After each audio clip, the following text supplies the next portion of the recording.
Окей. Това съм облечен, оборудван за пистата. Почвам. Яке.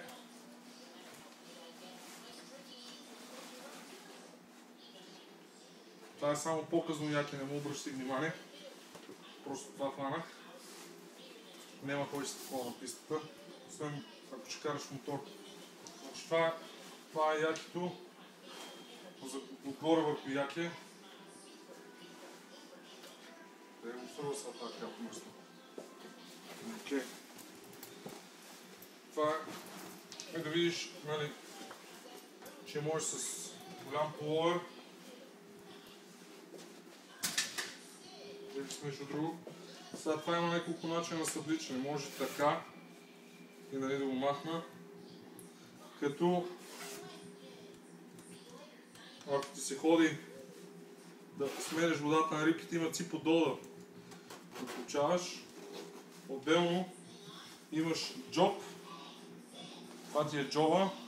И имаш една дупка да си бъркаш в дънки или там с каквото си отдолу да си чешеш макарите.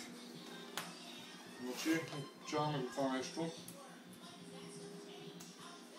А страничните зипове? Странични зипове, тук има един цип от долу до горе. Има някакви джобове тук, който този цип е, нямам идея за какво е. С копче най-отдолу.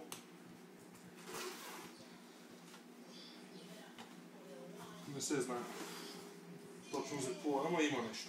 Може би бутуш или такова. Да, ако е с бутуши, ако сте много широки или не знам. Това е хавата. И фактически отдолу си оставаш по дънките, как си тръгнал от вас. С две думи, това ти е екипа за работа. Има черен тъмносин и жълтеникаво кафяв такъв. Решихме, че е черния. Това е за сега. До свидания.